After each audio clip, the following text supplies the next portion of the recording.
Tonight, trade analyst and executive director of the AfCFTA Policy Network Ghana, Louise Yao Afo, has commended the French-speaking countries in the West African region for going ahead to introduce the new currency, ECHO. Yao Afo told Joy Business that pegging the currency with the euro will make these countries withstand international shocks.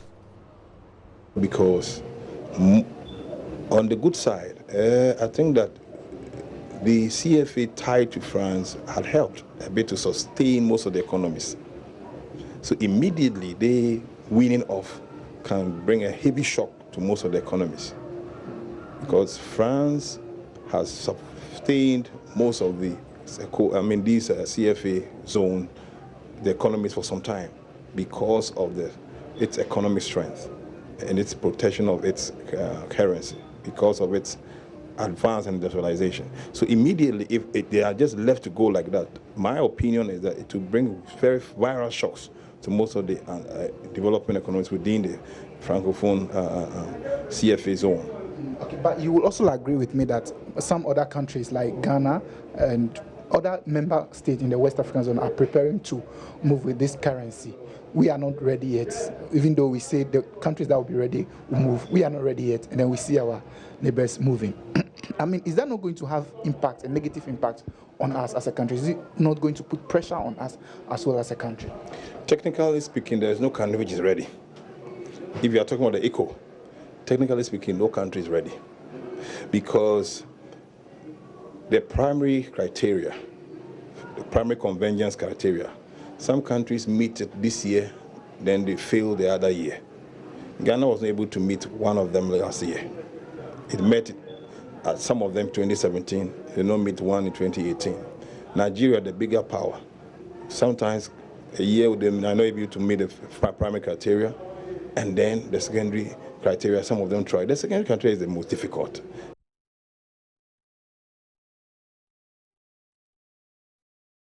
Meanwhile, Mr. Afo has advised that the deadline for the introduction of the ECHO for all West African countries should be extended by another 2 years for all member states to meet the convergence criteria.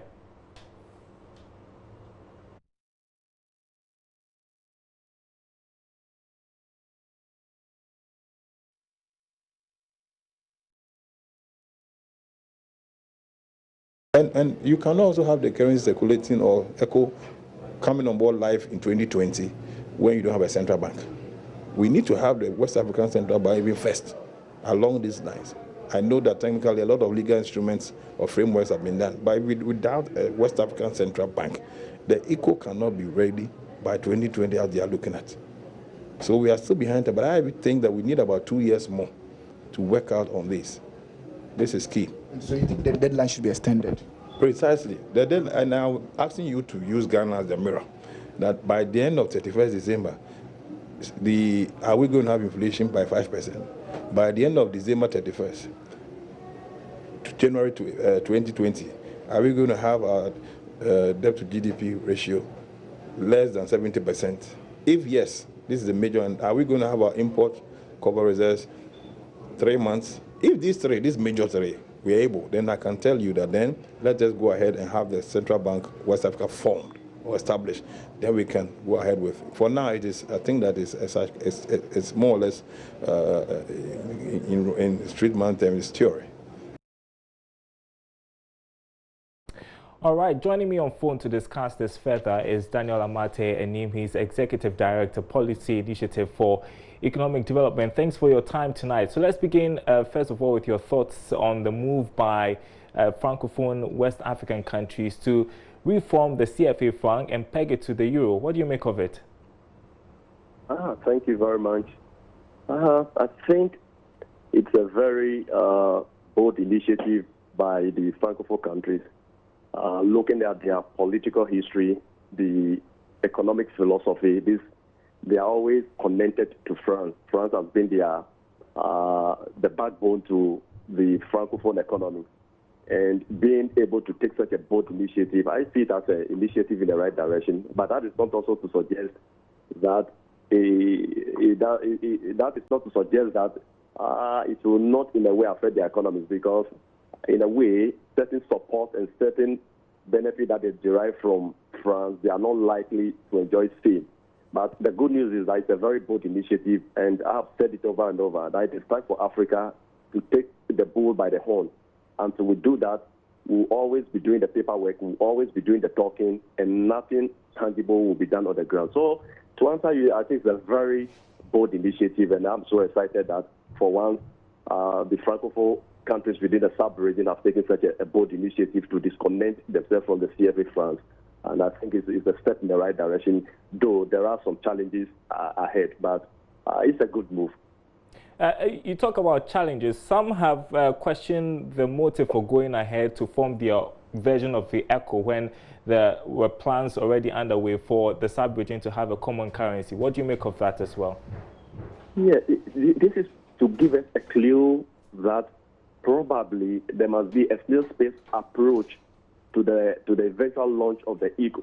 Because looking at the countries that have disconnected themselves from the CFA France, these are countries that historically are glued to France. And it has always been our fear, analysts and then the like, that such countries would find it difficult to disconnect themselves from France, and for that matter, the use of CFA France.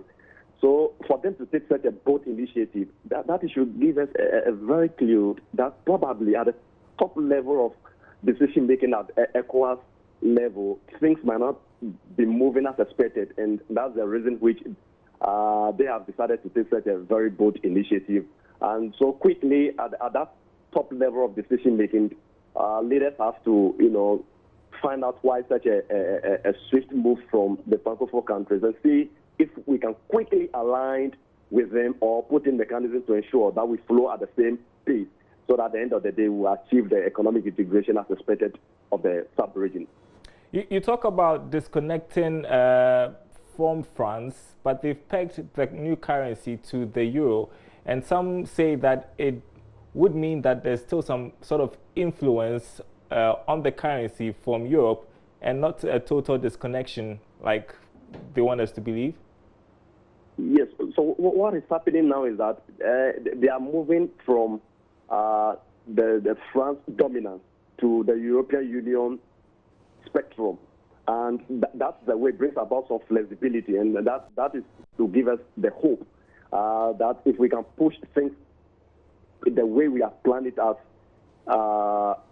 ECOWAS, there's a likelihood that once the ECO is finally launched, we will be able to get these people into that particular domain. And that is my joy, because being able to shift from CFA France and connecting to the euro, it's becoming more flexible. And that is to tell us that they are gradually shifting their economic philosophy, which is historically tied to France, now to becoming more a liberal and creative space for a possible dialogue.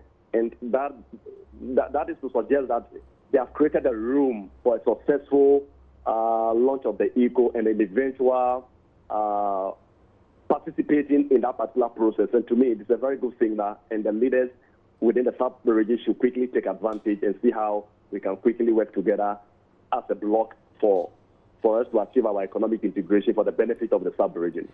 Speaking of quickly working together, and that's my final question to you, it looks like then the English-speaking countries have a lot of catching up to do. And by the plan, the country that would meet the criteria next year can go ahead with the ECO. But there are also suggestions that we should extend it by another 2 years. What do you think? As for the extension has been, that has been a norm, I think, from 2003, 2005, 2010, and 2014. We keep on shifting it. Of course, if we look at the prevailing macroeconomic variables that we have set for ourselves, and we realize that there's a need for shifting it to another year or two or so, will allow us to be able to dialogue in a better manner. And that will be okay. It's not just about shifting it, or it's just about going for it. It's about making sure that we move at the same pace, and more importantly, where we'll be able to manage external shocks.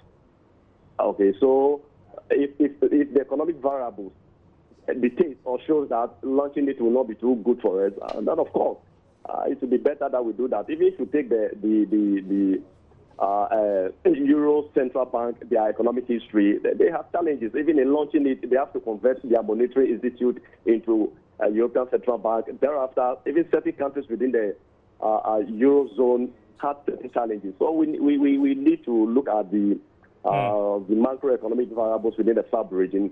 And the most important thing is that a dialogue is very important. We need to communicate to one another in a manner that we will appreciate it. So it's not just a matter of saying, things are not too good because of certain external pressure, so let's shift it. We will need to convince ourselves that, yes, we are not yet there and there's a need for a shift. All right. And as I've told you, from 2003 to date, we keep on shifting. I think it's about time that we look at it in a more holistic and pragmatic manner. Thanks very much for your thoughts. That was Daniel Amate Enim. He's Executive Director of the Policy Initiative for Economic Development.